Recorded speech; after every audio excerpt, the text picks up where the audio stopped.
Welcome to the Silverthorne Pulse. I'm Kim Jardim with the town of Silverthorne, and I'm here today with Town Manager Ryan Highland. Hello. Thanks for being here. Thanks for having me.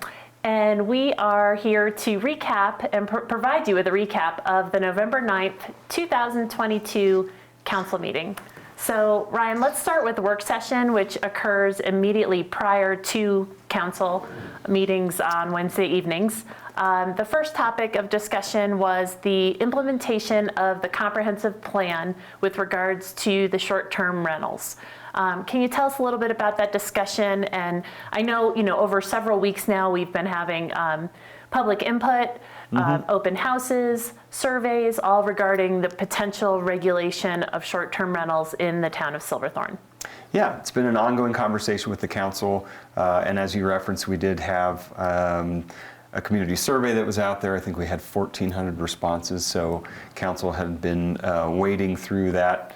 I think it was about 90 pages of open-ended comments and ongoing conversation. I think at the most recent work session, the direction, which has really been kind of the conversation since the beginning, 10% cap in the majority of the areas in Silverthorne, but then a 50% cap in kind of the downtown and the riverfront. So that's really been the conversation for a number of months. That's what folks were providing feedback on in the survey. At this work session, one slight carve out or nuance to that conversation is Summit Sky Ranch, one of the newest neighborhoods in Silverthorne and a neighborhood that has their own development managed short-term rental program.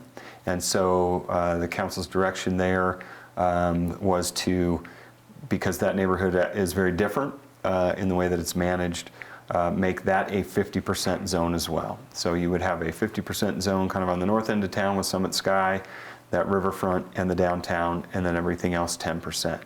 And so that's the direction that council gave staff to move toward. And what that does is it does kind of increase the numbers overall a bit, not just in Summit Sky, because taking them out of the 10% means there's more room in that remaining 10% zone. So overall, when you're looking at the entirety of the town, that means about an opportunity for 700 or so short-term rentals when you look at both of those zones. And one of the things that provides is the opportunity. We've had a lot of feedback on I'm under contract or I plan to be under contract and might be a while before I actually close. There's a very large cushion in both the 10 and the 50% zones to make sure that folks who are looking to do that can do that. And so those are the basics. I think we can put the map up on the screen that just kind of covers what I had outlined there with the 10 and the 50% zones. I know that we've highlighted that in a number of these shows. And next step would be our next meeting is in December. And so we will draft up, along with the town attorney, an ordinance that puts that into fine detail. And first reading of that would be December. Then we would come back for second reading in January.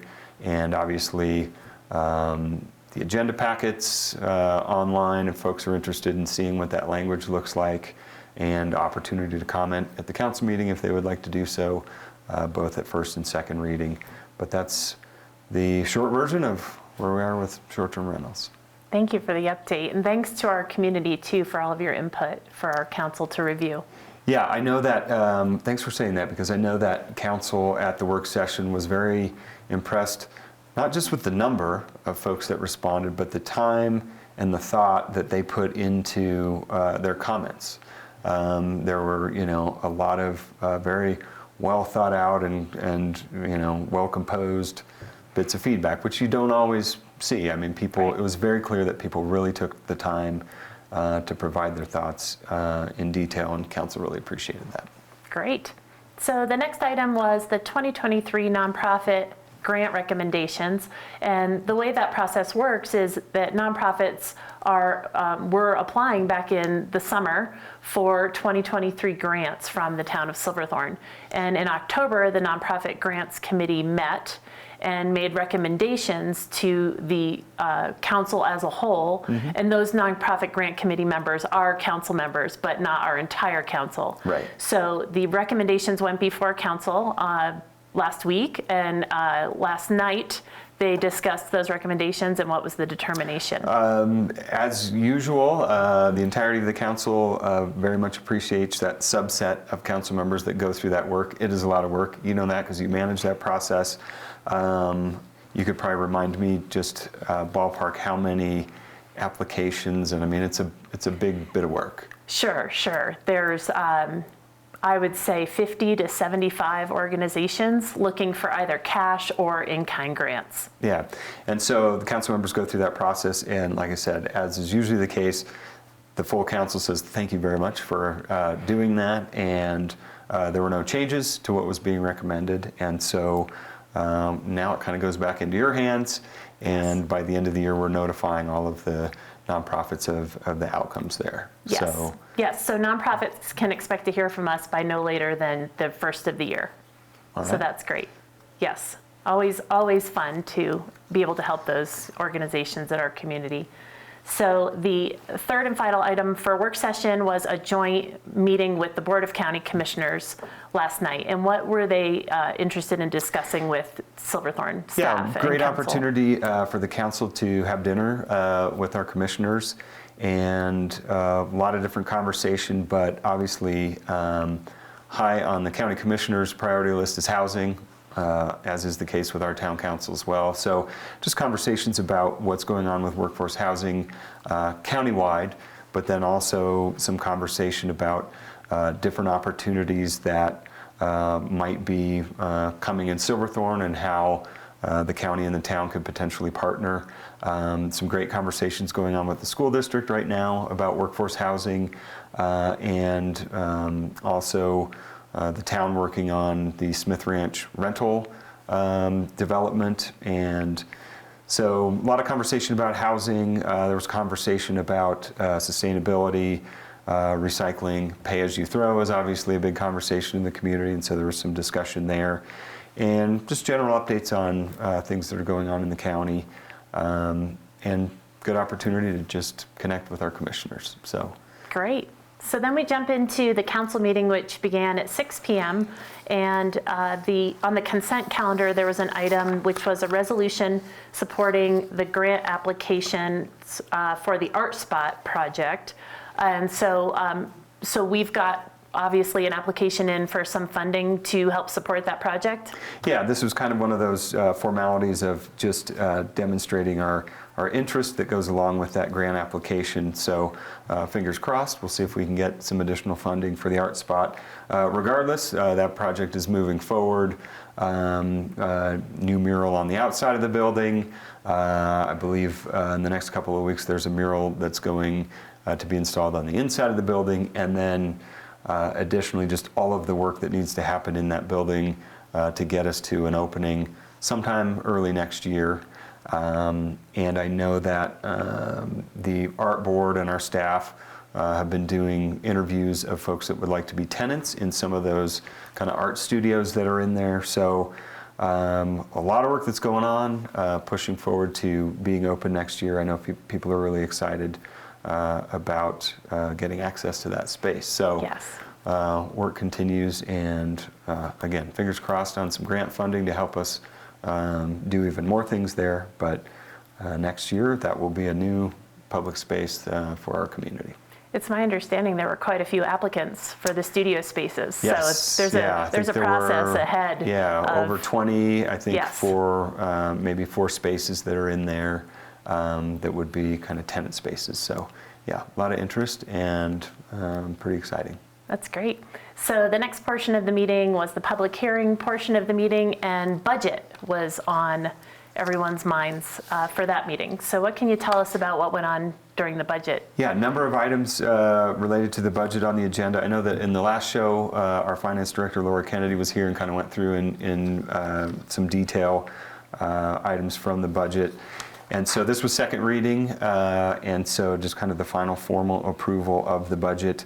I'll just hit a few quick items. I know, like I said, Laura had gone through in more detail, but some new positions in the general fund. So a couple of additional police officer positions. Always hard to fill those, so hopefully we can actually accomplish filling those positions, but they are in the budget.